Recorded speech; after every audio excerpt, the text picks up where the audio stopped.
When building a Rolex collection, there is no right way to get started, but there are some wrong ways. Mike, where do we start?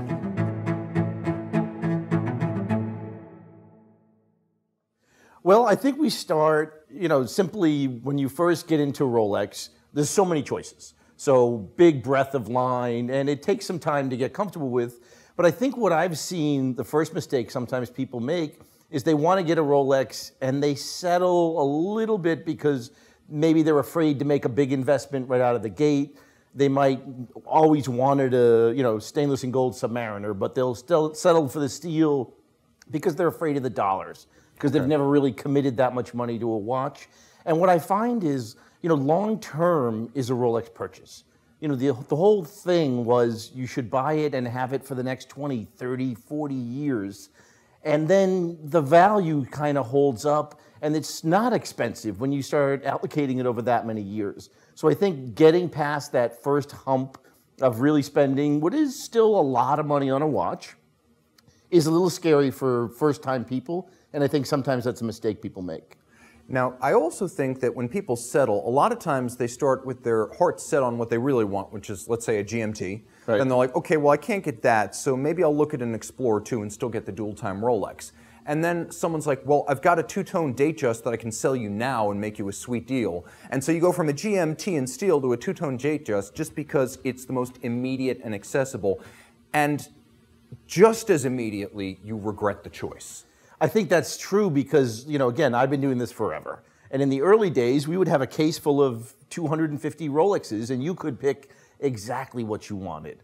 But recently, it's become that supply game, and, it's hard to not want to make an impulse buy, without a doubt. I mean, you see it there, it looks great just because it's there, whereas you know what you really want and your heart is set on.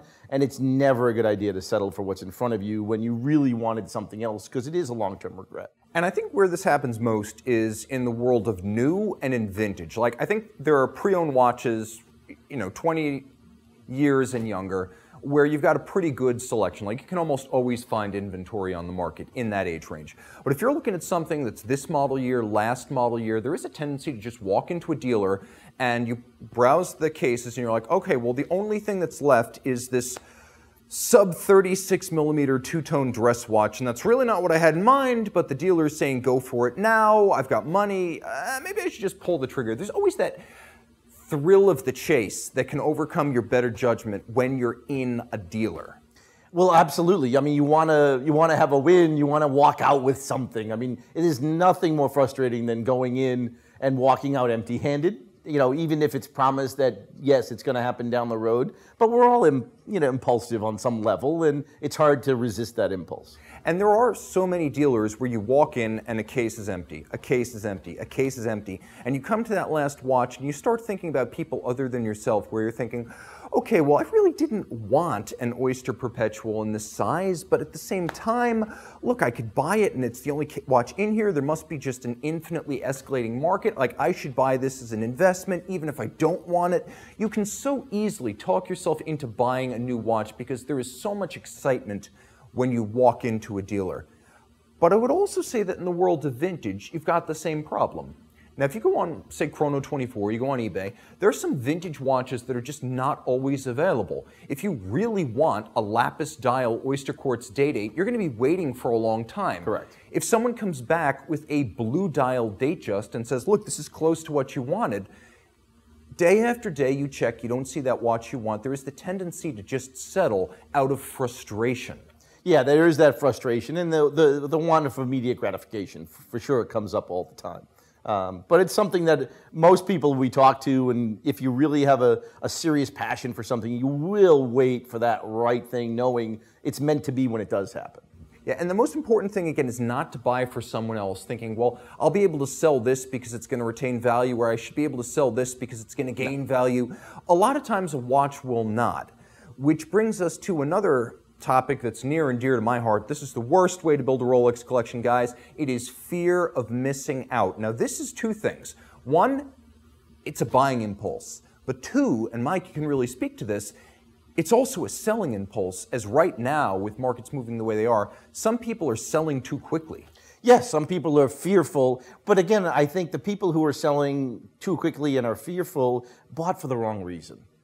Again, I come from a time when you bought because you were in love and you thought about something for a while, it was a big investment, and you waited to get it, and then you got it and you never wanted to ever get rid of it, even if it was a multiple thing. And I think one of the other things that I've run into over the years was somebody would make the mistake of they bought their first Rolex, they bought their second Rolex, and they're like, well, I need something else. And they'd buy a Panerai or an IWC or a Jaeger just because, well, I already have 2 Rolexes. And I was always of the, oh, forget it. Get a third or fourth or a fifth. You don't have to buy another brand just to buy another brand to say I'm a collector. There's such breadth in the Rolex collection that, you know, my GMT is very different from my Deep Sea, which is going to be very different from a Cellini. And all Rolexes and all great unique pieces and will really suit a different time to wear it. But to me, it's much more passionate, and I've got other watches. I've got a lot of other watches. But my daily watches always seem to be Rolex, and I've had them, and I never get rid of them. And you know, you're going to break your heart. If you went out and you were the guy who bought a Daytona at $50,000, and now you're looking at between $30,000 to $35,000 for that steel Daytona ceramic bezel, you might be thinking, oh my gosh, I've got to sell now. Look at that percentage drop. What does the future hold? The future hold eventually more interest in that model, another cycle. Remember, in the 1980s, people were going to pay $1,000 over list to own a Rolex. In the 1990s, a person might pay $2,000, $3,000 over list to buy a steel Daytona. What looks like a bubble in an era, in the long run, usually is just the price of doing business. So if you are suffering from fear of missing out by buying something you're afraid is going to become infinitely valuable, don't also be that guy who then panic sells for fear of missing out on a declining market. Keep the watch long term. And again, watches and stocks, to me, they're 2 different things. Stocks are investment. Watches are a combination of store of value and a personal pleasure. If you hang on to that watch, that is, you didn't spend your last cent buying your Daytona. Let's go for that assumption. If you did, then this is a different Another conversation. Yeah, yes. Exactly. Ask your financial advisor. I am not certified in the state of Pennsylvania, but the bottom line is that if you hold in the long run, the watch will eventually regain any money value that it lost in the short run. Like back in the 1980s, $7, $8, $9, $10 million for a Ferrari GTO. Oh my God, the sky's the limit. Now, you could find a Ferrari GTO worth 40, 50, 60 million dollars if you held and you didn't panic sell in 1989. Both When Rolex, everything crashed. yeah, both Rolex and Ferrari, you made all your money back. And you enjoyed 30 plus years of driving that Ferrari and wearing that Rolex. And that's one of the things I always bring out to people is, you know, your return of an investment just isn't financial. Right. It's putting it on every day, enjoying it, and if you hold it for another year, you got another year worth of owning it and enjoying it every day, or maybe if it's not even every day, but when you take it out, you do get that smile on your face. It happens to me literally every day. But if you're just there to do it for a financial reason, it's a bad reason to buy watches. There are much better things if you're only interested in the financial side of it. I tell people that all the time. Yes, markets go up and down, and specifically that Daytona. If we go back 6 months, they were $35,000. Yeah. And then they went up to 50 in weeks, and then came back down. But if you look at the line over 5 years, it's a very steady, solid increase. Yeah, so don't panic buy and don't panic sell. And it's not just steel Daytonas, it's all Rolex watches, and sometimes it's even vintage pieces, as there is an ebb and a flow of vintage Rolex. In the early 2000s, Oyster Perpetuals, bubblebacks were red hot. They're not right now. Correct. These things come in cycles. Mike, what else have you got for me?